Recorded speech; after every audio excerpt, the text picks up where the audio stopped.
Yooyyaa ashamaa harka fuunee kabajamtootaa fi jaalatamtoota qaqqaalii ilmaan Oromoodhaa kan sadarkaa idil addunyaatti argamtan nageenyi keenya oowwan iddoo isin jirtanitti isin dhaqqabu isin jecha egaa akkuma beekamu dhugaan Oromoodhaa haqni Oromoodhaa afaan yoo qaban funyaaniin dubbatti ka jedhan sun dhugaa ta'uu haqa ta'uu arginee jirra. Dhugaan Oromoodhaa haqni Oromoodhaa bubbulee akka dirreetti bahu waan ifa ta'e keessattuu guyyaa kaleessaa dubbii wan angaasan dubbatirraa waa lama sadii qabxiiwwan jajjaboo fi barbaachisoo ta'an keessaa dubbachuu barbaada.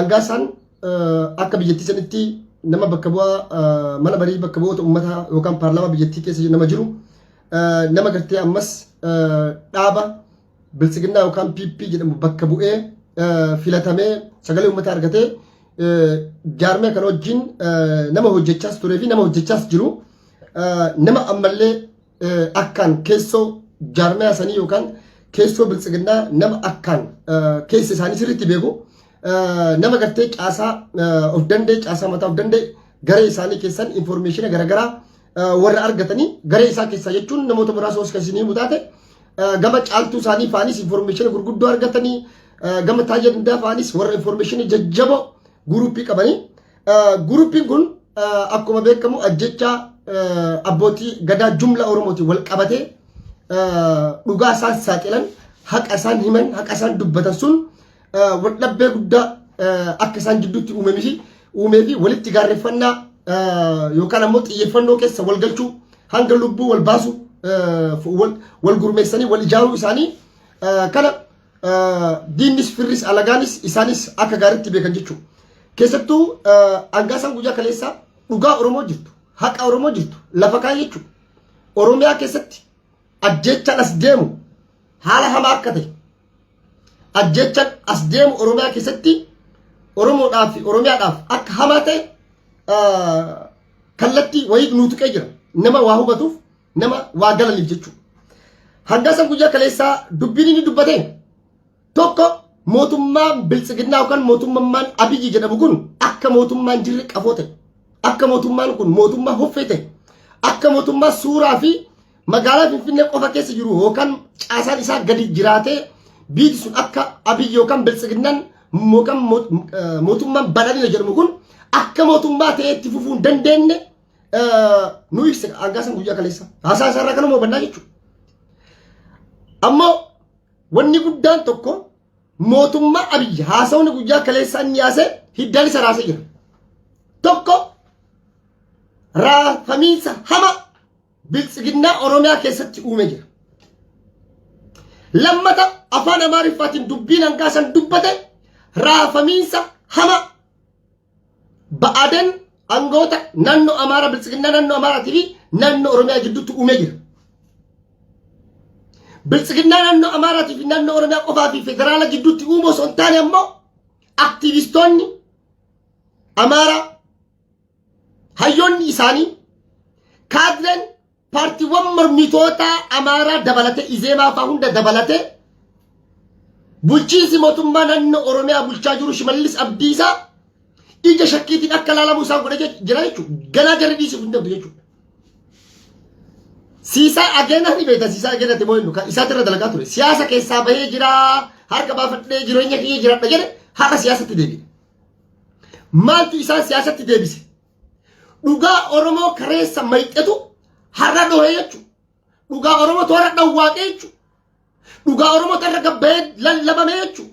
Dhugaa Oromootu har'a gabbaamee dubbatamee jechuudha. Waraanni bilisummaa Oromoo waboon ummata lammiilee biyyattii nagaa kamiirratti akka tarkaanfii fudhanne Hangaasaa Ibraahim guyyaa kaleessaa ragaa ba'ee jira. Kun dhugaa kun haqa akkuma inni jedhe shanee lama jira shanee saapotaajii ka Abiyyi uumatee jira jedhe ka Abiyyuma uumatee ka bilisiginnaa Shimallis Abdiisaa jedhu jechuudha.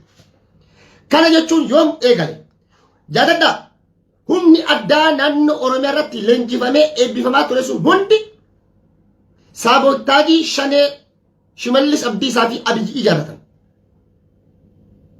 Haasawni guyyaa kaleessa angaasan godhe bilisiginnaa tokko bilisa baasee biltsiginnaa tokko yakkamaa godhe murna Shimallis Abdiisaa murna Addisuu Araggaa murna Araarsaa Mardaasaa fa'a yakkamaa godhanii murni ammoo Taayyee Danda'a fi murni gariin bilisa akka ta'e godhamee kaafame nuti ammoo kallattii kamiin ilaaluu qabna gubbarraa kaasee caasana gadi jiru wama hangaa sana seesan qaamni kamuu achi keessa jiru akka akkas ta'etu bannaa jechuudha akkasitti illee hubachuu qabna jechuudha guyyaa kaleessa dubbiin hangaa san dubbate keessaa inni tokkoffaa dhugaa haqa hangaa san biyya sanitti erga galee sochiilee siyaasaa badhaadhina yookaan siyaasa itti amane san geggeessaa ture jechuudha siyaasa geggeessaa ture san keessatti ammoo kallattii inni barbaadu haala isaan itti fedhan san haala isaan ittiin deemuu barbaadan sanitti siyaasni biyyattii sanii waan hin deemneef waan inni malleef dooniin waan rarraayiteef caaf waraa jaalle jechaa jira jechuudha hangaa san akkanatti kallattii kanaan hin deemuu jechaa jira jechuudha hangaa sammaan kaleessa maqaa adda addaa nu baasee targa adda addaa nu baase har'a gabbahee uummata Oromoo hayyoota Oromoo dhiifama gaafate dhugaadhaaf jallaa keenya hangaa san jallaa keenya erga ta'e ammoo haga inni dhiifama nu gaafatetti dhugaa Oromoo haqa Oromoo jirtu birkitti baasee lafa siinii kaahee waan fuulduraaf deemu yoo du'ellee Hacaaluulleen akkanuma dhaabatee ture yoo dhugatti hangaa san biyya san keessa ka jiraatu taate haati qaattaa guddattuu dhala Oromooti obboleessa kiyya du'a isaatti hin gammadu du'a isaan barbaadu qaccee hangaa isaa akka namni qabaatu hin barbaadu jallaa Oromooti gaafa inni qajeele ammoo obboleessa keeti jechuudha gaafa si dhufe ammoo dhugaa argee dhugaa san haqa sun waan jallateef namni sun as deebi'ee si dhufe nama kana respect gochuu qabdaa jechuudha du'a nama kanaa hammeenya fi hamtuu nama kanaa dhaga'ullee fedhullee dhaga'ullee hin barbaannu jechuudha kanaa wal qabatee shaneen saabotaajiin biltsiginnaan Oromiyaa keessa ijaarte Oromiyaa keessa bobbaafte lammiilee nagaa fixuudhaan ajjeesuudhaan rashanuudhaan jumlaan bakka takkatti duguggaa sanyii raawwachuudhaan waraana bilisummaa Oromoo adda bilisummaa Oromoo waraana bilisummaa Oromoo jaalmarroo faaloo galamutu raawwate jedhanii yeroo isaan miidiyaatti propagandatti maqaatti baasanii shaneedha jedhan argaa turre jechuudha har'a garuu qaama ala jiru sun taane qaama paarlaamaa biyyattii Itoophiyaa keessa jiru miseensa paarlaamaa nama ta'e nama uummataan filame nama qaama mootummaa biltsiginnaa naannoo Oromiyaa keessa jirutu har'a gabbee dubbii tana dubbate dubbiin tun dubbii laaftuu seenaa har'a dubbiin inni dubbate kun miidiyaa addunyaatiif silaa hiikame aktivistoota miti hayyoonni addunyaa warroonni politika siyaasaa addunyaa hafarfamuu qaba ture silaan aljaziiraa BBC irra deemuu qaba ture miseensi paarlaamaa tokko gabbahee yakka mootummaan Itoophiyaadhaan raawwachaa jiru yakka Abiyyi raawwachaa jiru maaliif Shimallis qaama Abiyyi waan ta'eef ajjechaa jumlaa duguggaa sanyii akka mootummaan naannoo Oromiyaa Shimallis Abdiisaa fi Abiyyi raawwachaa jiran nama ragaa bahee nama dhugaa dubbate nama dirree baasee hime jechuudha.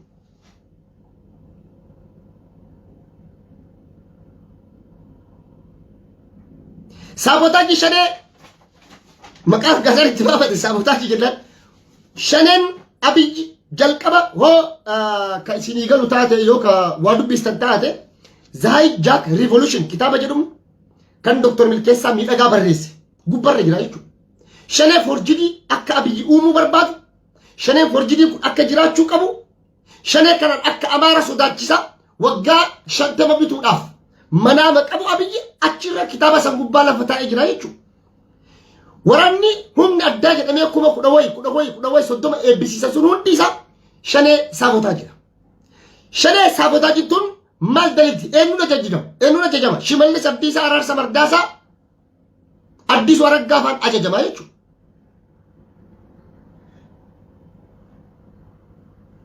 Damballaash Gabre Mikaa'eliin ajajama jechuudha.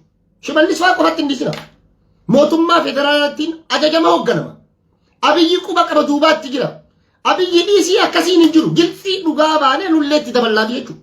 Bakka irraa hidhatte itti dabalaafi danda'an kasanaaf. Hundi isaanii quba qaban jechuudha. Ajjechaa jumlaa abbootii gadaa kan raawwate Araarsaa Mardaasaa Shimallis Abdiisaaf haa ta'u odeeffannoo caasan Taayee faan qabu. Hundaan qorannoo garaagaraatiin ragaamee jira eenyu akka jesse qaama eenyu akka keessa qabu gabbee dhufee laayivii irratti mee dubbatee jira jechuudha. Dhugaadha kun haqa. Jumlaan abbootii gadaa Oromoodhaa jilbiinsachiisanii sammuura dhahanii jumlaadhaan kan abbootii gadaa kan rayyuu fixe Shanee Saafotaajii kan Shimallis Abdiisaa kan Araarsaa Mardaasatii fi Damballash Gamana Mikaa'eliin ajajamu hoogganamu jechuudha. Har'allee Shanee Saafotaajii kanatu Wallagga keessatti ilmaan Oromoodhaa duguggaa sanyii irra raawwachaa jira. Jumlaadhaan sabaa fi sablammoota nagaan uummata Oromoo keessa jiraachaa jiran fixaa jira jechuudha. Duulli amma isaan eegalan kun duula isaan nyaatu kan dhumaa akka ta'e kanarraa barachuu fi hubachuun akka isaan qaban. Shanee Saafotaajiin tun kana qofaa miti beekaa. Seer dhablummaa, seer maleessummaa Oromiyaa keessatti raawwatamu kamuu itti gaafatamu jira jechuudha. Manni murtii hooggantoota olaanoo qeerroo Oromoo jajjabduu manni murtii bilisaan ishee gadhiisu sulultaa fuudhee sabbata siidha yoo sabbata si gadhiisan fuudhanii baala si geessan baala hargee si geessan bakka adda addatti manni murtii bilisaan kan si gadhiise seer dhablummaadhaan seera gurguddaa kan cabsee biyya san keessatti hojiilee gurguddaa raawwachaa jiru jara kanaa jechuudha.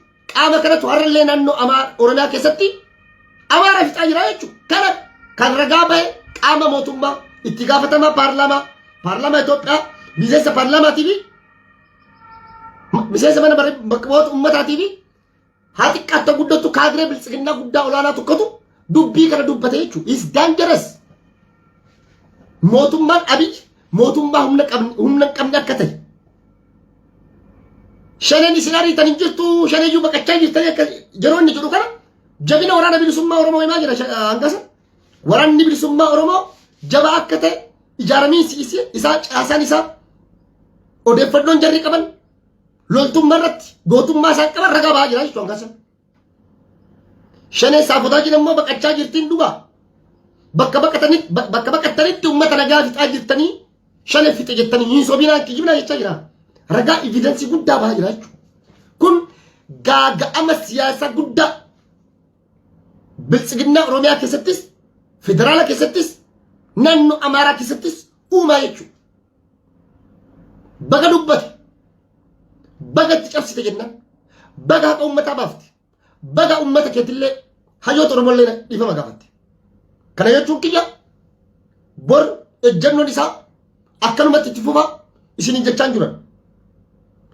Maaliif isinin jechuu barbaade kan kana jechuu danda'e tokko wanni hangaasaan kana dubbatuuf kophaa isaan jiru hangaasa. Qaamni dubbii kun akka gadi ba'u barbaadu jira.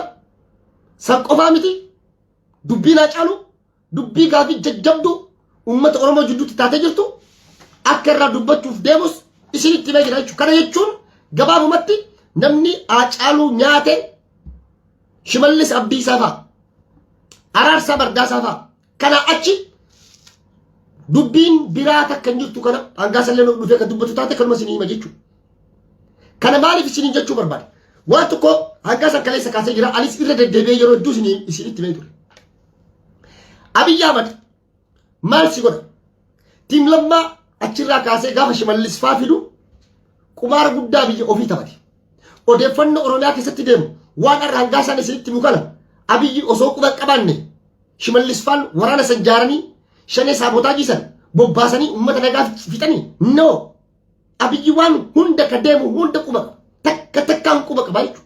Ofii waan jaarrateef ofii Shaneen isaa forjinii sun jiraachuu waan qabduuf Oromoo ittiin sodaachisaa sabni biraa akka Amaara isa deeggaru ittiin godhachuudhaaf kana uume jechuudha. Mallasis onagiidhaan uummata sodaachisaa biyya bitaa tureeni. Abiyyis kanumarra deebi'ee jechuudha. Abiy laala yaadadhaa Oromoo irra deddeebi'ee isinitti himee jira. Deeggaddaa Wallagga keessatti duguggaa sanyii raawwatame. Ajjechaan jumlaa saba Amaaraa irratti gaafa yeroo raawwatame namni ajjechaa jumlaa san hoogganaa ture ajajaa ture Shimallis Abdiisaa fi Araarsaa Mardaasaa fa'a kun dhugaa. Okay, jumlaa gaafa uummanni du'e ajjatame san guyyaa lammaffaa immoo waraanni qaata seenee lafa qabatee kun gaara kun maarre jedhan. Haalattiin waraana naannoo san ittiin naqan jechuudha. waraana naannoo sanitti erga dhaqanii ammoo badiiwwan gurguddoo uummata nagaa lammiilee nagaa sabaaf sablammoota garagaraa irratti raawwatan. Hojiiwwan ajjechaa jumlaa sabaaf sablammoota irratti raawwatamuuf ammoo itti gaafatamummaa kan jedhu godhuu barbaadan waraana adda bilisummaa Oromoo mirga isaa bilisummaa isaa falmachaa jiruun itti dhoobuuf jechuudha. Har'a kun ammoo harkaa milqee harkaa bahee hangaasan kana himuun dhugaa himuun isaa sabaa fi sablammoonni kaleessa akka biratti waraana bilisummaa Oromoo hubatan har'a dhugaa arganii gara duuba deebi'anii jechuudha. Akka deebi'aniif gaafatan. Eessa jirra? Okay. Lakka nagariyyaa hunda siin hunde. Lakka inna shimallis abdiisaan እየጨረሱ ያሉት ጀረቱ ፊጣ ጅራ ጀረኑ አጀሳ ጅራ ለካ ጀረቱ ጁምላ ነኑ ፊጣ ከረ ሁንዳ ረጋ በሄፊቹ ሀራ ወሬ ዱጋ ዱበቹፍ ዋ ሀቀሽ ሀንጋሳን አቡካቶ ወራነ ቢሊሱማ ኦሮሞ ተኤ ዲፌንድ ሲን ጎደጁ ዲፌንዲ ጎደጁ ወራነ ቢሊሱማ ኦሮሞ ገለቶኒ የናን ከነ ማከራከና ከናፍ ሽመልስ አብዲሳ አብይ አህመድ ቁማርን ተበትሲኒማ ዋ ኤለማ መገርሳ ዋ ከሌሰኒ ካሰጀቹ waa'ee lammaa magarsaa yeroo kaafnu waan hedduutu wajjin ka'a jechuudha. Mootummaan Abiyyi gaafa si dha'uu barbaadu gaafa si kaasuu barbaadu shira dalaga kun Abiyyi Ahmad uumama isaati kalaqa isaati. Maal godhee yaadadhaa burraayyuu irratti rakkootu uumame. Rakkoo burraayyuutti uumame san kan qindeesse kan waan kana gurmeesse tiim Shimallis Abdiisaa fa'a gara aangootti dhufuu waan barbaadaniif. Oromiyaa keessatti iddoowwan garagaraatti rakkoo garagaraa uumaa turan gaafa lammaa magarsaa aangoo gubbaa jiru naa qabadhaa gaafa xayyibaan hasanfaan aangoo irra turan san rakkinoota uuman kanaan gabaasni caffee Oromiyaatti dhiyaata. Caffeen Oromiyaa ammoo gama geggeessee qorannoo geggeessan obbo Lammaa Magarsaa Oromiyaa keessatti tasgabbii buusuu waan hin dandeenyeef nagaya lammiilee eeguu waan hin dandeenyeef nageenya waaraa buusuu waan hin dandeenyeef rakkooleen adda addaa rakkoon nageenyaa waan Oromiyaa keessatti baay'ateef kanaaf rakkoon kun rakkoo hoggansaati. Hoggansi jijjiiramuu qaba. Sirna qallawt maddaraga allabbat isa jedhamu hundeedhaan jijjiiramni godhamuu qaba ka jedhu caffeen Oromiyaadhaa gabaasa kana fuudhee akka Lammaa Magarsaa achiraa kaasu ture. Kana hunda geggeessanii kana hunda godhanii itti milkaa'uu didanii jechuudha. Shimallis shiraan shuumame jechuudha. Seeraa fi heera Oromiyaadhaa cabsee shuumame Shimallis Abdiisaa hundi keessanii beektan akkatti Shimallis shuumame jechuudha. Gaafa kana burraayyuu irratti rakkoo uume. Gaafa burraayyuu irratti rakkoo uuman kana saba bicuu naannoo dabuubii keessa irratti tarkaanfii fudhatan. Hin ajjeesan mana irraa guban. Ajjecha san irratti yoo ka yaadattan taate Taammaany Bayyanaa fa'aa Teedii Afroo fa'aan Takkala Uumaa fa'aan ijoolleen Haayilaandii mudiitti qabachaa turre Teedii Afroo keessa bukan achi dhaqee mana sirrii kaatanii ijoolleen mudiitti qabachaa turre shira san kan qindeesse Abiyyi Ahmad fa'a. Tiim Lammaa achirraa kaasuuf Lammaa fi Lammaa dha'uudhaaf jechuudha. Buurri baandii dinqaa hulatoof nu dammoo achitti. Tokko Lammaa Magarsaa dha'uudha lama ammoo caasaa raayyaa ittisa biyyaa Itoophiyaa keessa warroota Tigroota jiran keessaa dha'uudhaaf shira godhame jechuudha. Gaafa kun godhamu isin hundi keessanii beektan rakkoo achitti uumame poolisiin 50 namni 20 tasgabbeessuu waan danda'u. Magaalaa Finfinnee keessa poolisii federaalaa poolisii magaalaa Finfinnee keessa poolisiin federaalaa 10,000 oltu jira magaalaa Finfinnee keessa. Kan bijiraa beekan xoorelochi jira barbaadan asiin ammoo tinuu fakkeenyaaf naannoo Askollee kana itti taatan asiin ammoo naannoo gartee Lidataa kana itti taatan naannoo Boolee kana itti taatan kaambii waraana federaalaa gurguddatu jira jechuudha. Federaalli kun naannoo sandaqee waan kana tasgabbeessuu hin dadhabnee beeka. Qumaara Abiyyi isinii himaa dhagaa. Waraana koofiyyaa mallayyoo diddiimtu kaatan. Poolisiin Oromiyaa guutuu ka godina addaa ka federaala magaalaa Finfinnee burraayyuu jechuun kiiloomeetira meeqan beektan askoo jennaanichi burraayyuu seentanii. Abiyyi waraana kana eessarra yaame dabuubii keessaa yaame beeka saawuzii keessaa. Gaafa Abiyyi waraana kana konkolaataadhaan fe'ee fidan sinootiraakiidhaan fe'anii burraayyuutti buusan guyyaa lammaffaa ammoo ganama subii koottaa ees masaraa mootummaa Abiyyi beeka baandii dinqaa hulatoof tokko Lammaa ittiin dha'uuf nageenya tasgabbii waaraa Oromiyaa keessatti eegaan jirtu ka jedhuun piroopagaandaan miidiyaa jiraatiin dhukkeen irraa kaasanii dalagaa turan hin beektan. tamman bayyana faa aktivistoonni isaanii walli isaan jiraatee di afroofaan marti achi dhaqanii akka waan Oromoon nama nyaatu, Oromoon nama ajjeesu, Oromoon nama jibbu, Oromoon waan meeqa godhanii bulguu nu godhanii nu kaasaa turan hin beektan. Tokko san inni lammataa ammoo caasaa waraanaa kaan nyaatee jira biyyi ka barbaachisaa ta'e nyaatanii ka ammoo caasaa waraanaa kun keessaa dha'uu barbaadu warra TPLF kana ho'aatiin warra dur jeneraaltota warra ammoo achi keessa hin jirre koottaa kushaappii dalaydanii deemtanii walii galte. Kana amara kana amanuu qabdan. Kushaappii dhufee waraanni diddiimaa sun gaafa dalagee deeme jeneraaltota murteessoo ta'an warra harka keessaa hin qabne qoqqobiyyuu hin qabne ittiin dhahaa jechuun itti rukutee tab godhaa jechuudha biyyi naa qabadhu ta'a. Diraamaa biyyi isinii takka isinii dabalan mallee fagolleen deemina tamammaa isinii dabalan. Gondar irratti dheengadda masjidni gubamee jira. Namni masjida san gube faannoo abiyyi faannoo qaba beeka. Abiyyi faannoo qaba beeka. Akkuma shanee Oromiyaa qabutti faannoo fi ijaaratee naannoo Amaaraa keessallee qaba beeka. Faannoo abiyyi guba jechuudha. Gaafa faannoon abiyyi masjida gubdu maaliif kaayoo qaba? Ateeka qaba, kallattii qaba. Maaliif guba? Okay, warra TPLF wajjin araaramuudhaaf warra TPLF wajjin haasaa gaggeessuudhaaf faannoon naannoo Amaaraa hidhate sun oriijinaalli sun hiikkachuu qaba. Akkamitti hiikkachiista? Masjida gubda. Ummanni Itoophiyaa, Musliimni Itoophiyaa illee ta'a mootummaa federaalaa agreesiivii imooshinaal ta'a jechuudha. Gaafa masjidni gubatu san masjidni gubachuun duratti waraanni gahaan magaalaa Gondar seenee ture hin beektanii gara. Waraanni gahaan masjida Gondar seenee ture. Ganama san kumaandi poostii labsame. Ganama san yuunifoormii namni tokko akka kaatee gadi hin baane. Mallayyoo koofiyyaa jinni malee ganama san manarra deemanii kilaashii uummatarra guuraa turan jechuudha. Kun tooftaa ittiin qaama tokko qaama barbaachisan ittiin rukuttu jechuudha. Haadhallee uummata Oromootii fi maqaa uummata Oromoo Wallaggaa balleessuuf waraana bilisummaa Oromoo balleessuuf Wallagga keessatti shira isaan dalagan hanga isaan dubbatee jira jechuudha. Gochi sun raawwachuu guyyaa lama keessatti waraanni naannoo sanitti bobbaafamee naannoo san waraanni galu. Kana kun shira abiyyi kana beeka. Kanaaf har'a ammoo dhugaadha. Oromiyaa keessatti odoo uummanni Oromoodhaa jumlaan ajjeefamaa jiru. Kan maneedhaatti baasee nama ajjeesu. Kan gartee seera mana murtii cabsee sibiilisa si gadhiisanitti si deebisu. Kan Oromiyaa keessatti abbootii gadaa Oromoo rashanaa jiru. Kan Amaanu'eel Wandimmoo addabaabayii gubbatti rashanaa jiru. Kan haadha Oromoodhaa dhiiga bochisaa jiru. Shanee Saafotaajii hangaasa maqaa dibaafate shanee abiyyi jechuudha. Shanee Shimallis Abdiisaati jechuudha. Amma naa qabaddaa. Abiyyi illee rakkoo hamaa keessa seenamu. Rakkoo jabduu. Rakkoo gurguddoo keessa seenaa jechuudha. Warri Amaaraa dhugaa haqa argatanii jiran. Waraanni bilisummaa Oromoo akka nama ajjeefne kan nama ajjeesaa jiru kan nama rashanaa jiru akka Shimallis fa'aa ta'an. Shimallis fa'aan yoo achi irraan kaane hundeedhaan jijjiiramni caasaa mootummaadhaa Oromiyaa gubbatti kan godhamne taate afaan Amaariffaatiin qaal baqaal kenni jedhu. Ajjechaan Amaaraa, ajjechaan Benishangul, ajjechaan Walaayittaa, Sidaamaa, Oromoo sabaaf sablammoota Itoophiyaa keessatti dhaabatu. Gilxii afaaniif afaanitti caasaa akkanatti uummata fixaa jiraa jiran. Amma diinnis firris alagaanis ka beeku hangaasan harka mirgaa isaanii akka ta'e qanyijjii.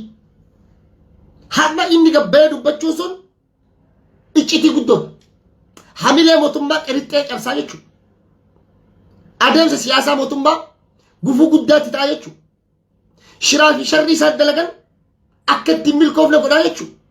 Itti galgaleessatti dukkaneessaa jechuudha. Kanaaf dubbiin Amaariffaan inni dubbate akka xiqqoo mooran Oromoon xiqqishuullee taatu. Hazaneeta Oromoon lakkaa nama ajjeesu lakkaa shiratu keessatti deemaa jira jiru. Nu goosise jechuudha baga dubbatee jedhaan bakka kanatti. Kanaaf har'a inni dhugaa dubbate haqa dubbate yoo kadhaan mate taatellee garuu warroonni akka Jaafar Aliifaan kaakkaama gisheefaan kaarrallee odoo hangaasan akkasitti keessa seenee dhugaa keessa seennee keessaan mataan baan hedduun seennee kan jedhe sun dhugaa sirriitti keessa isaanii beekaa jechuudha. akka mootummaan kun caasaa jabaan qabne nutti beengaasan akka mootummaan kun mootummaa uummataa hin taane akka mootummaan kun mootummaa iyyuu ta'ee ittiin hin fufne akka mootummaan biltsiginna badhaadhinni jedhamu kun Oromiyaa keessatti jibbamu uummanni Oromoo akka jibbu akka xireeffatu guutuu hime jechuudha. Shimallis jechuun uummanni ka beeku Abiyyiin beeka beeka.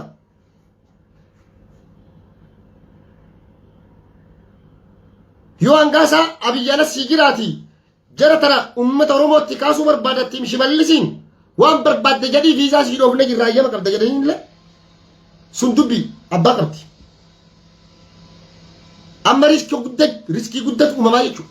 Waldhabdee guddatu uumamaa jechuudha. Kanaaf uummanni Oromoo sabni keenya ammallee har'allee wanni nuti ani isinii dhaamu tokko yoo jiraate dhugaan Oromoo yoo funyaan qaban afaaniin dubbatte akkuma jedhan san dhugaan Oromoo lallabaa jira. Dhugaan Oromoodhaa dhawwaaqaa jira. Hin dhawwaaqa. Kanaaf bakka jiru uummanni keenya akkuma hayyoonni keenya biyya alaa kanatti marii hawaasa wajjin geggeessaa jiranitti mootummaan kun mootummaa caasaa qabullee miti mootummaa lubbuudhaan jiruu miti mootummaa ta'ee biyyattii san geggeessuu danda'uu miti jedhanii hayyoonni keenya nutti himaa jiranii borhoo eenyutu biyya san fuudhee ceesisuu danda'a. Kanaaf Oromoon bakka jiru tokkummaa isaa jabeeffachuu wal jaaruu wal jaallachuu naamusa qabaachuu wal dhageeffachuu wal cinaa hiriiruu wal duraa duuba deemu hoggantoota keenya dhageeffataa ka hunda keenya giddu galeessa godhate yaada hunda giddu galeessa godhate fidaa yaada anatu sii beeka ana malee lafatti darbaa expire ta'ee jira yaada akkasii yaada waliigalaatii fi yaada madaalawaa ta'e qabattanii yoo Oromoon ka deemu taate malee haalli mootummaan kun itti jiru haala hamaa dubbiin hangaasaa kaleessa dubbate sun mootummaa Abiyyi ilaali hiddaan akkana godhe ilaali hin rirriqqisiise awwaalcha qabu hiddaan isa raase jechuudha. Kanaaf uummanni keenya mariidhaaf wal qopheessuun yaada hiruu dhaabuu dhiisuun maaliif kakaleessarraa barachuu qabna. Har'allee dhumaa jirra dhumaatti nurraan dhaabbanne ajjeefamaa jirra ajjechaan nurraan dhaabbanne hidhaan nurraan dhaabbanne hidhaan jumlaa ajjechaan jumlaa boochi reebichi. Kanaaf uummanni kun ammallee haqa keenya kakaleessa nurraa dabesan akka nuu qajeeluuf bakka sanitti akka deebinuuf kan yeroo hunda caala kan nu barbaachisu tokkummaadha. Tokkummaa keessan jabeeffachuu hayyoota keessan dhageeffachuu wal jala yaa'uu qabnaa jechuudha. Wal balaaleffachuu dhagaa walirratti haruu dhiisuudha qabnaa jechuudha. Kan alaabaa cinqaa fi ciniinsuu Oromoo gidduutti alaabaa lafa kaasiin jedha kun dhufe kun kaasiin jedha qumaara akkanaa kana keessaa baa diina qofarratti xiyyeeffadha. Diinni keenya guddaan biltsiginnaa diinni Oromoo guddaan PP Oromiyaati. Diinni keenya guddaan caasaa fi mootummaa Shimallis Abdiisaati. Mootummaa Abiyyi jechuudha gabaabumatti. Kanaaf erga kana hagana jedhu taatee dhugaa dubbachuudhaaf kaleessa hangaasan qabxiilee ciccimoo tuqe warra osoo ilmaan Oromoodhaa jumlaan ajjeefamaa jiran jumlaadhaan hidhamaa reebamaa qayeef qabeenya isaanirraa buqqaa jiran nama bolokkeetti eebbisiisu jechuudha. Shimallis Abdiisa dhugaa nama maaliif ifii isaatii waan godheef waan ajjecha san raawwateef waan beeku abbootii gadaa Oromoodhaa bar jumlaan gaaffitan Shimallis bar ooluu qamadii fi boqqolloo keessa deemee eebbisiisaa bar. Haa inni kaleessa dubbatee takka immoo isinitti hima. Naannoo Baabbileen beektan Aana Moyyuu Mulluqqeeffanii beektan lafa daangaa Oromiyaa kan mootummaa Sumaalee jala galte san hunda kaasee dubbate. Bulchiinsi Oromiyaa quban qabu lafa Oromiyaa daangaa Oromiyaadhaa gara Baaleetiin yoo deemte Booranaa yoo ka deemtu taate Gujiidhaa yoo ka deemtu taate Ashi Shawaa keessan yoo ka deemtu taate ummanni Karrayyuu daangaa gara Amaaraatti walitti jiruun maal keessa jira bulchiinsa akkamtu naannoo san jira caasaa akkamtu jira. Shimallis Abdiisaa dantaa takkarraan qaban jechuudha. Dantaan isaanii dantaa aangooti dantaa biizinasa dantaa simintoo dantaa bolokkeetti dantaa jimaa dantaa zayitaa dantaa sukkaaraa dantaa niddiiti. Dantaa lafa cabacabuu fi lafa sharasharuuti dhumate. Dantaa mana walii qootuuti dantaan jira. kun ummataaf qabsaa'atti hin jiru.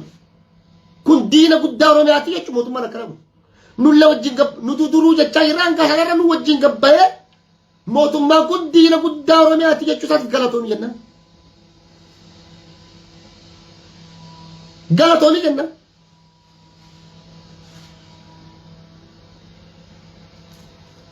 Kanaaf dhugaa dubbachuuf jallaan kenna hundi jajalloo kenna hundi yoo ka mooraa keessanitti mooraa kaleessa saba keessaniif jettanii ummata keessaniif sagalee ta'an turtanitti deebitan ummanni si simata namni akka Oromoo gara laafessa hin jiru Oromoo gara laafessa Oromoon cabcabiidhaan Oromoon akkuma har'a nama haac annatti dhugaa isinitti himu akkuma har'aa caaluun hangasan isinitti beekanatti bor dhufee caalu ka ajjeesee ibaluu yoo isinii jedhan Oromoon dhiifamaa jirti. Oromoon ummata dhiifama jedhu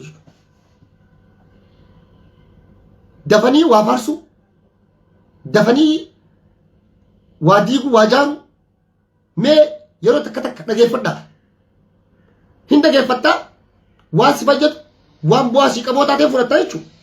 Wanni anarra akkana gabbee dubbii hangaasan kaleessa dubbatee irraa dubbachuu barbaadeef mooraa abiyyi naa diigaa jira jechuudha. Mooraa diina kiyya irratti beenzila itti naa roobsala beenzila itti naa facaase jechuudha. Cidii goggooyite qarma irratti kibrita itti naqabsiisaa jira jechuudha. Hin qabsiisinii usii dhiisii jedhanii itti naaqanii naa diigii adda facaasii jedhan malee. Kanaaf gabbee dubbate. Har'a dhugaadha.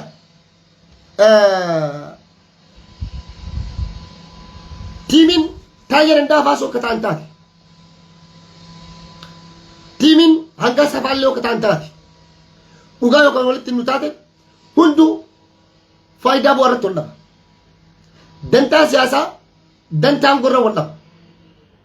Dantaa ilaalcha hubannoo garagara qabaachuu fi dantaa maaliif shimallisfaan wal jaaranii jiranii caasamaa qabanii biizinasa keessa sin naqan takka saantimii takka qaawa sittiin sin galchan. Kanaafuu tamman jedhu dhugaadha Taayyee Dandaa yoo bor Taayyee bakka shimallis dhaqe akka akkas ta'u wallaalu keessan isinirra jiraatu. Taayyee Dandaallee yoo bor ganama bakka shimallis abdiisaa dhaqe hattuu sukkaaraa ta'uun isaan oolu hattuu simintoo abadan namni kamu bakka san gennan maaloo tuquu isaan oolu nama ofii jaalatu nama sakkalaa'u caasaa mootummaa keessaa isaa ta'uuti kan uummata siviilii keessaa isaa ta'uuti akka isaa ta'uu fi akka isaa malutti jaalata jechuudha. Saamichi biyya irra hin dhaabbatu abadan saamichi hin dhaabbatu jechuudha. Namni dhugaadhaa wayyaaneen kaleessa Tigireen saamichaan guddifte namni kalee saamuu barate arrandisu jechuudha. Harkaan barate yoo muran murqus socho'aa akkuma Oromoon jettu jechuudha.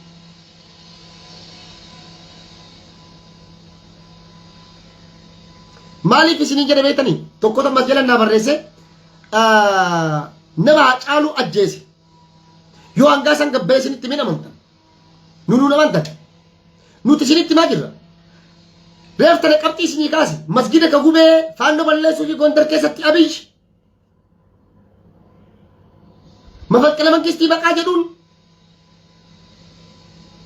Lammaa Magarsaatiif waraanota ajajoota waraanaa dha'uu ka barbaadu ofii isaatti burrayyuu irra rakkoo uume kumaandoo fidee kushaappii dalagsiisee mafaqqala mangistii jedhee jeneraaltota meeqa hidhe kaleessallee ka waan kana qindeesse gurmeesse caasaa shimallisii fi caasaa damballaash fa'a kaacaaluu nyaate.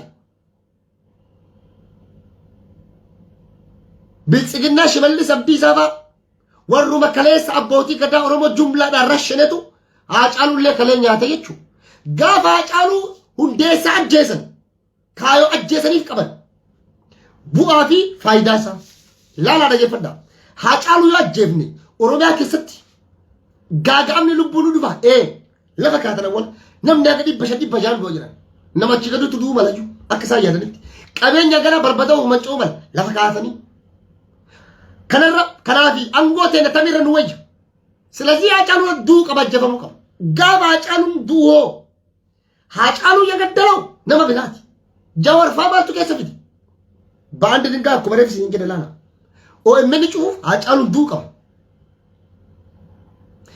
Jawaarfaa hiduudhaaf ከመስከረም በኋላ ሞቱማን እንጅሩ ጀደነም ሞቱማን እንጅሩ ጀደነም ከመስከረም በኋላ መንግስት የለም ተብሏል አይደል?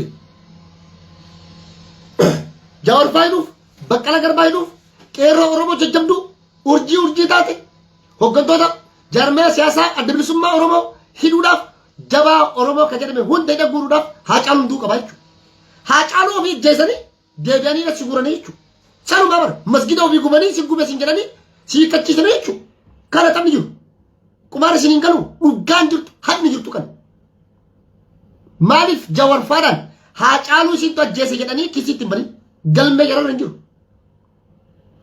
ኦሮሚያ ከሰቲ ሆከረ ኡሙዳን ኡመተ ከካስተኒ ጀደ መመለ ገልመ በቀለ ገርባ ፋገርመን ጃዋር ፋን ሃጫሉ አጀቻ ጫሉቲ ሸከምተኒ ጀደ ሂንደ ከማያቹ ማን እንደገደለው ይታወቃል። አጫሉ ከኛተ አጫሉ ከአጀሰ አብያ መፋ ተጀለኒ ኢት ያደኒ ቅንዴሰኒ ጉርሜሰኒ ማሲንገሉ ሬፍ ከፊንፊኔት ናዋሊና ባሳ ከጀደኑ ጃዋር ፈጀረ ኤኑ ጀ አብይ ባምቲ አምቦንጌሳ ጀለኒ ፉረይ ደብ አቻስ ደቢሳለ ከጀሉ ጀሩ ከከራለ ሲደብሲሱልን ከወምረ ጉሉልን እንጀራ ሞርሚ ካስተንጀዳ መመለ አጫሉ አጀልተን እንጀ ነገሩ ሲላ ጀሪ ከይደሙ ቀበን ነምኒ ደሙ ቀቡ ነማ ሃጫሉ አጀሲ ዮካን አጀቻ አጫሉ ተሸከመቱ ይደባሚ ጀሪሰን ሁንደ ከስ እንጀራ ማሊቪ ኢቪሳቲ ባንኩ ደጅቾሽ አጫሉ ይሉ አጀሱ ኦኤምን ጩፉ ሐሚሌ ኦሮሞዳ ጨብሱ ኦሮሞ መታ ገጨብሱ ኡምሪ ኢሳኒቲ ፊ አንጎ ደረፈቹ ፊለሎ ገደሙ ሞቱማ ታኒት ፉፉ አኩማ አርጊተን ፓርቲን ኦሮሚያ ከሰት ሰኒ ሞርሙ ጀጀባን ለማ አድብልሱማ ኦሮሞ ቲፍቃባን ዲበመኒ ፊለሎ ከሳከባን ታሲፈመን ይቹ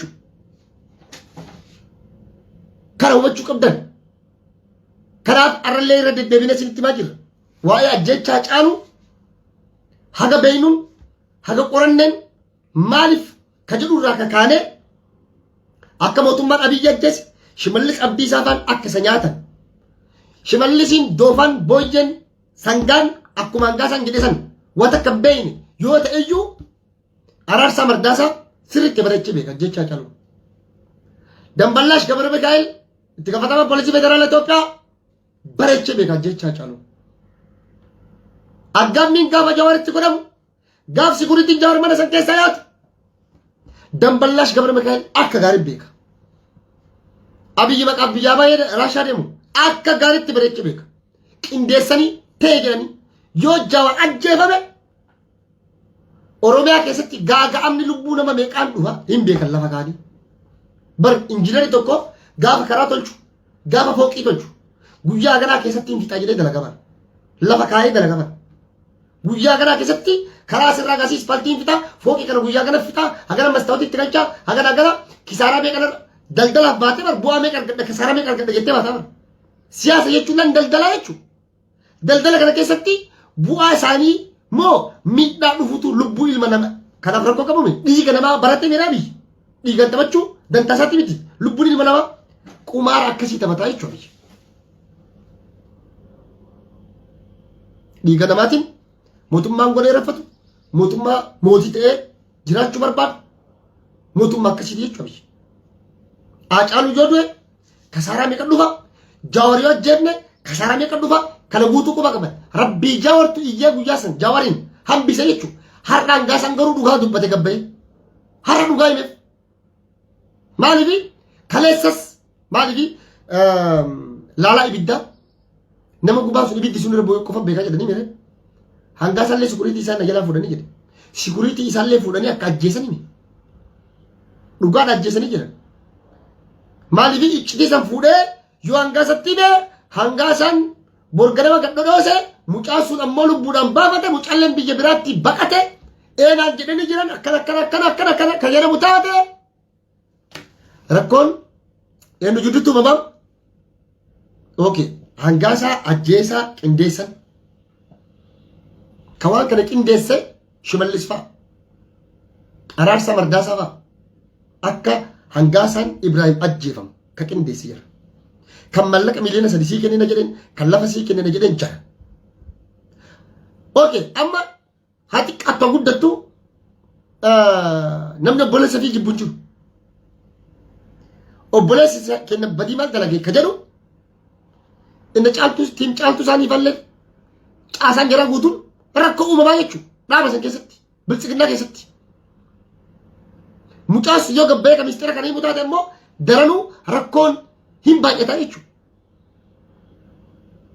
Wanni amma uummanni Oromoo madaan isaa fayyiniif Hacaaluun odoo lubbuun jiraatee silaadha warra isa ajjeesu har'a akkuma Hangaasaan jedhe alatti himne nama biratti hime jedhe san warroonni silaa Hacaaluun ajjeesaa jedhanitti ergan sunniin nama biratti himanii Hacaaluun dhaga'ee Hacaaluun silaa biyya alaa bahee yookaan ammootinu akka Hangaasa kana gabbee dubbatee ture silaa baraaramee hafe yoo du'ellee qaama isa ajjeesu beeyne jirra jechuudha.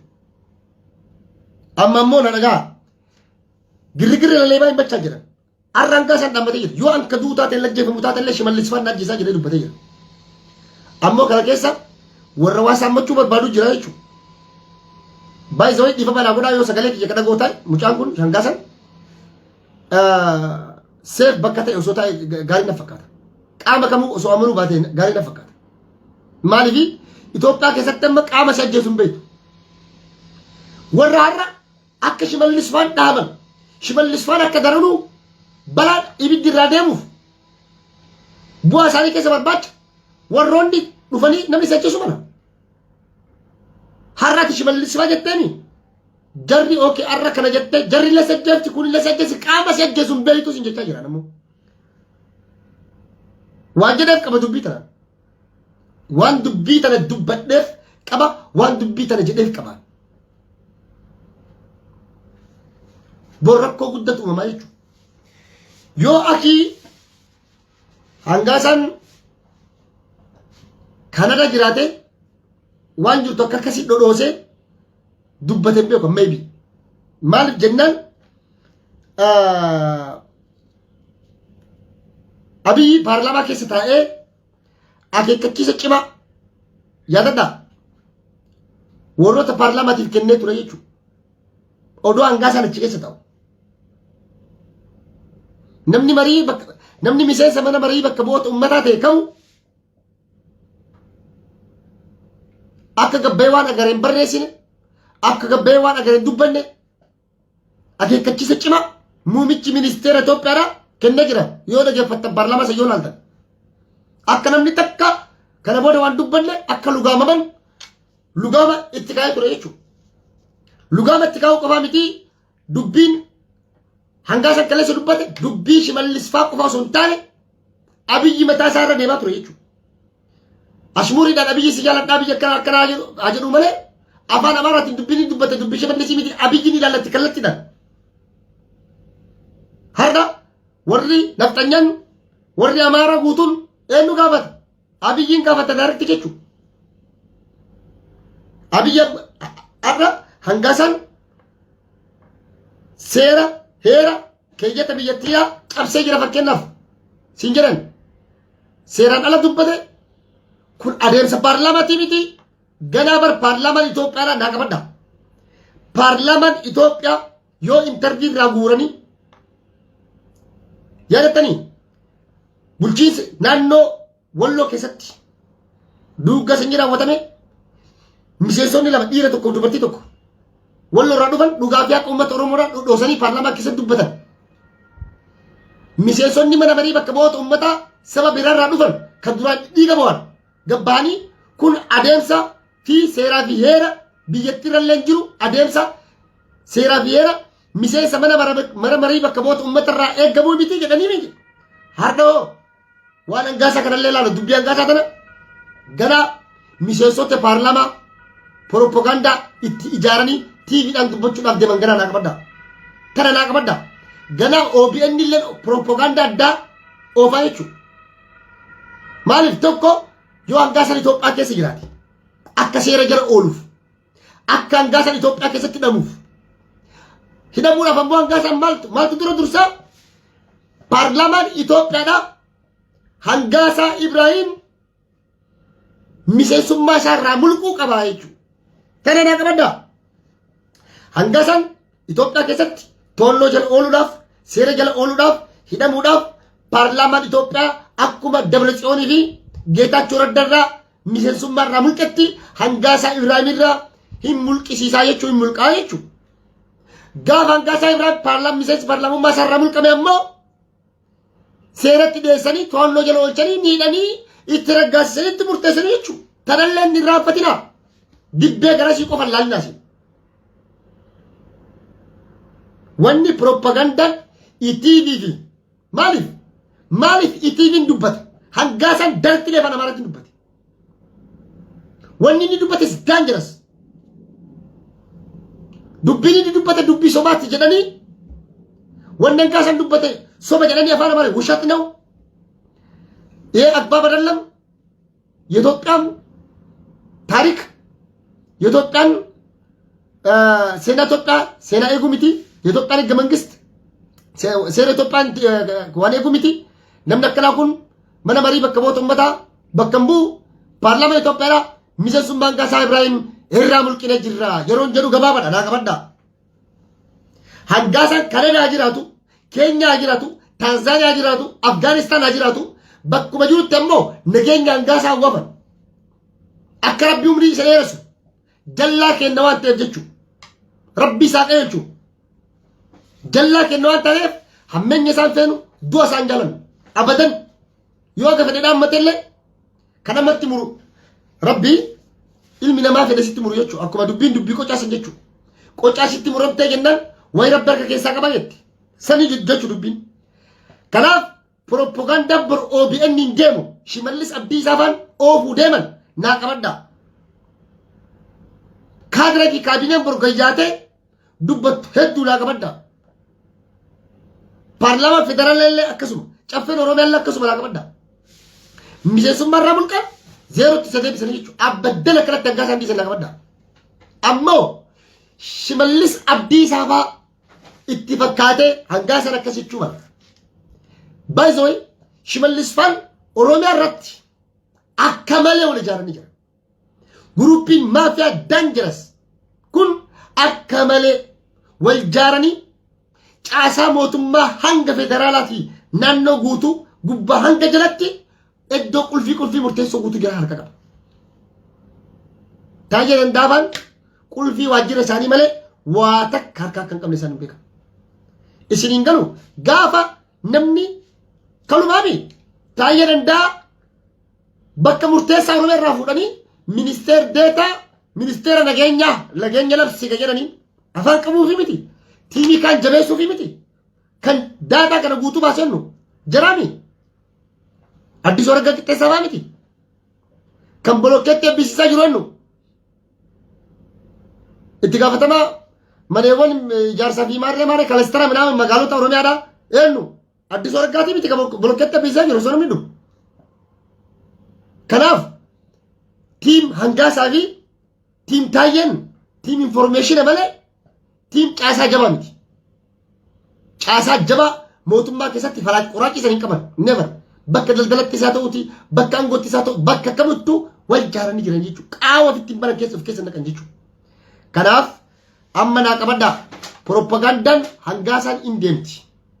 Hangaasaa paarlamaa keessatti maqaasaa kaasanii yeroo gabaabaa keessatti akkaasan asumarraa xiinxala kiyya isin himaa jechuudha. Asumarraa TV Itoophiyaa maaliif dubbiin Amaariffaan dubbatu sun dangeresiidha. Abiyyiin gaafii guddaatti kasti. Mootummaa naannoo Oromiyaa gaafii guddaatti kasti. Akka Amaaraatti keessaa fi alan. Laa qabaddaa. Ganaa dubbiin tun dubbii jabduu oowwituu hamtuu taate jechuudha. Bagaa ganaa dubbate. Baga dubbattee jennaan ammoo. Kanuma jedha taaftengaa adeemsa keessa waan deemu hunda laallaa jechuudha. Hangaasan dhugaadhaa waan jirtu hundaa lafa kaa'ee jira. Wamanuu kaleessa isinii dubbachaa turre garii itti dabalee kan irra sini deebi'ee jechuudha. Ajjechaa caaluu irraallee waan haaraan eegina. Wanni ana ajjechaa caaluu ani isinitti himu ala wanni hangaasan dhufee isinitti himu takka hin jiru. Abaddan.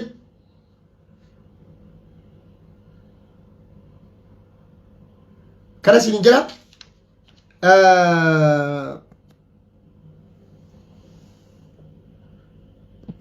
Karraaf isiniif jedhanillee asumarra goolabaa.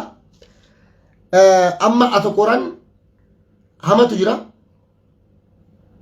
Bilchiginnaan Oromiyaatii fi bilchiginnaan Amaaraa gana wal fixuu deemti. Naa qabaddaa. Ganaa uummanni aangoota gartan amma Finfinnee keessa akka wal fixan. Ibaluu du'e, ministeerri akkanaa du'e, amma dur uummata du'aami. Amma baalasinxaanonni kalee ministeerri moota kun du'e kun osoo wiskii farabeetti jiru kun achi ajjeesanii amma jaratu wal fixuu deemaa jechuudha. Naa qabaddaa tan. Dubbiin hanga isaan dubbate dubbii sirriiti. Dubbiin inni dubbate immoo mootummaan Abiyyi kun hoffee ta'uu isaa. Qafoo moonu.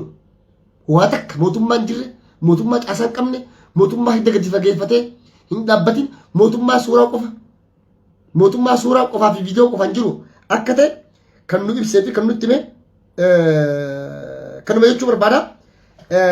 Galatooma karraaf jedhe asumarratti dhaabaa. Yeroo biraa gaa walitti deebina.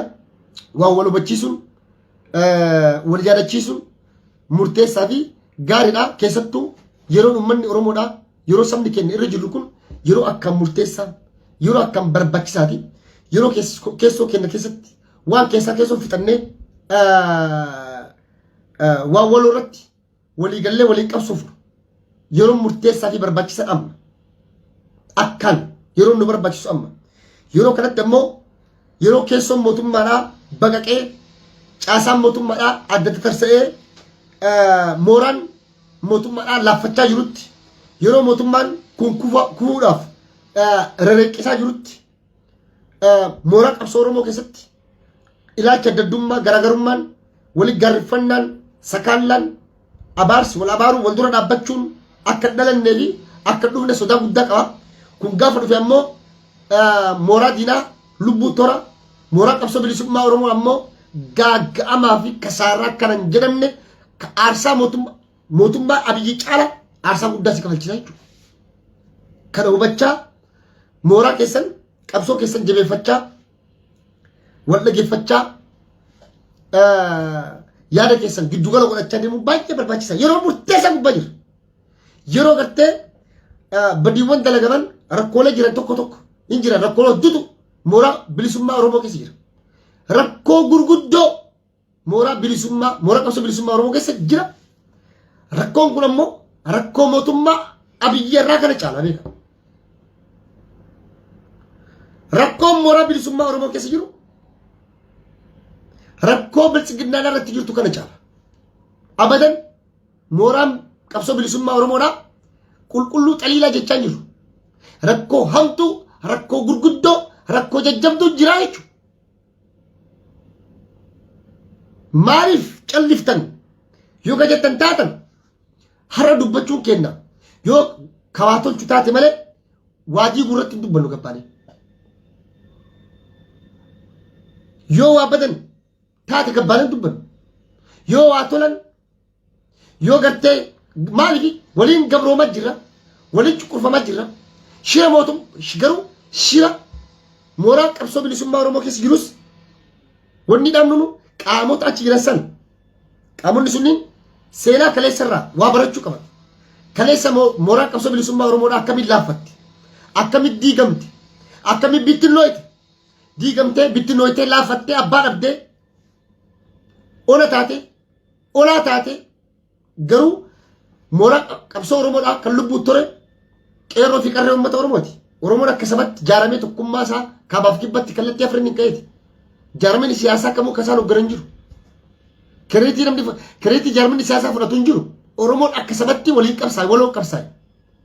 Yaada isaa giddugala godhatee burraayyuun kan kennaa sabbataan kiyya jedhee finfinnee nadhuuratiyya jedhee falmate ka'ee sagalee obboleessa isaatii ta'ee ka Harargee jiru, ka Cinaaksan jiru, ka Mooyyala jiru, ka giddugala Oromiyaa jiru, ka Shawaa jiru, ka Lubbaaboor jiru, ka Jimma jiru, ka Wallaggaa afran keessa jiru, ka Walloo jiru, ka Gujii keessa jiru, ka Harargee keessa jiru, bakka hunda Arsii fi Baalee keessa jiru, hundi bakka tokko Shawaa keessa jiru, waliin fincileeti sirna TPLF iddaan buqqise.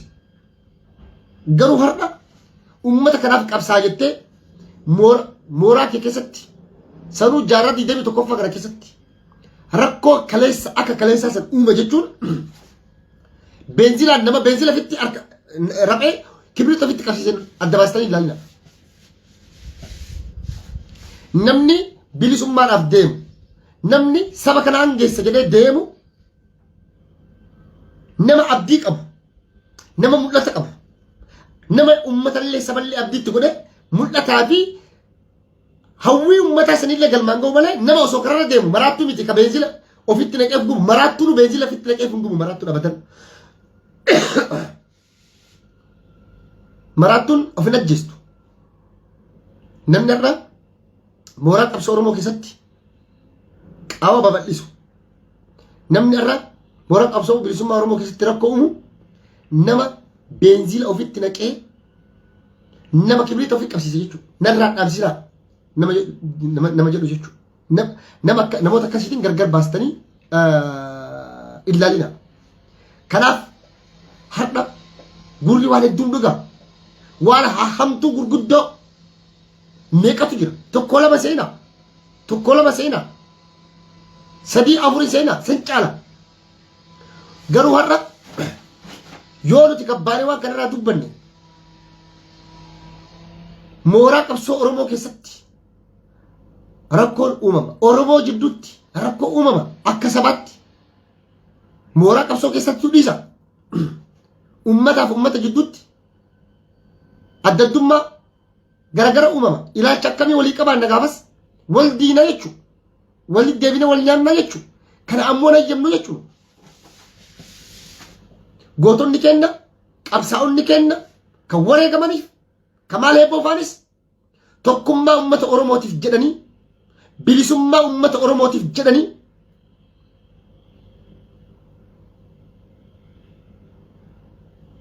Oromoon abbaa lafa abbaa biyyaa akka ta'uuf abbaa qe'ee akka ta'uuf wareegaman. Jaalmoo hin faanis sanuu jaallan isaanis sanuu garuu manama isaanii san odoo galmaan hin gahin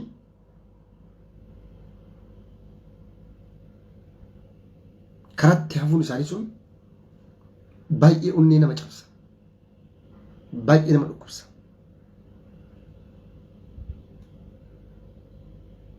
Kanaaf rabbiin jannataan isaan qananiisu kanuma jedha.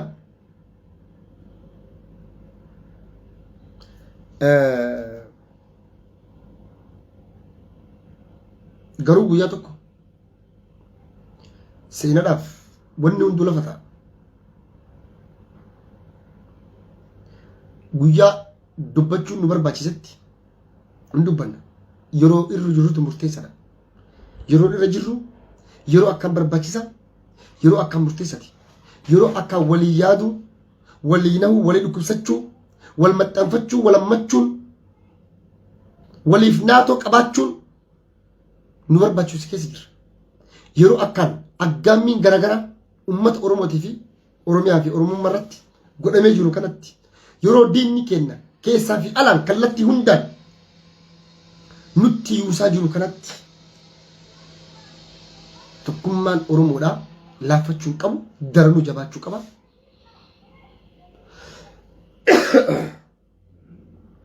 Tokkummaan Oromoo daranuu jabaachuu qaba.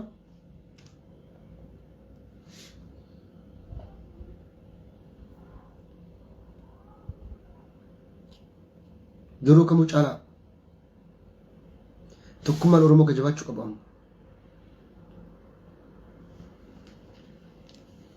Siyaasaan akka nuti asirratti inni dubbannu kanaa miti. Akkuma waa ijaaruun ulfaatu diiguun salphaadha.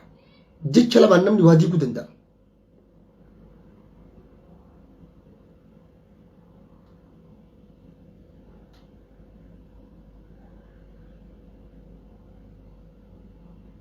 Jecha lamaan garuu hin barbaachisu. Miidhaa fi faayidaa bu'aa isaas gaqqabnee ol qabnee laallee waan godhu wallaalee waliin cinqame waliin dhukkubsadheen tokko qofaa miti lamaa sadii qofaa miti hedduudha beeka.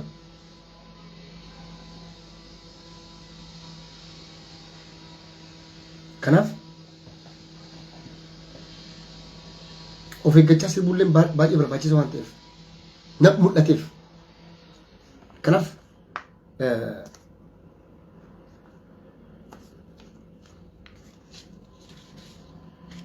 inshallah nuuf golcha galatooma yeroo biraa bal'inaan walitti deebinu ta'a.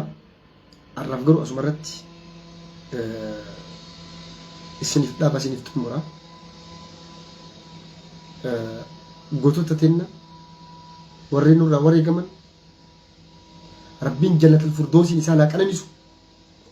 Rabbiin gartee gootota Oromoo ollaa Jaarraa Abbaa Gadaa, ollaa Waaqoo Guutuu, ollaa Hajji Adam Sardoo, ollaa Jaarraa Abbaa Gadaa Nadhii Gammadaa, ollaa Ilimoo Qilxuu, ollaa Sheeman Marrashaa Kabir Abdullee Mubayyaa, Rabbiin ollaa Sheek Bakrii Saaphaloo isaan haa qubsiisu jannata keessa. Jaallan hafan hunda wajjin jechuudha. Kanumaan du'aa godhaaf. Rabbiin maatii isaanii Oromoota hunda kennaaf sabrii fi jajjabina nu haa kennu. Lubbuun takka baatii lubbuun baateen galtu hin deebitu. Karaa hunda kennaas san garuu akkaataatti ba'an malee akkaataatti galan hin beekaniin dhugaadha. Manaa baata malee isatti akka duutu hin beektu. Eenyu akkas ajjeesullee hin beektu. Kun dhugaa qalafa jirtu. Hin baata.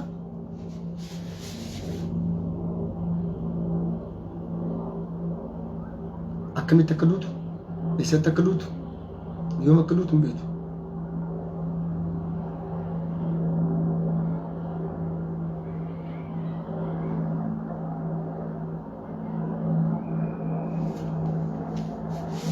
Kanaaf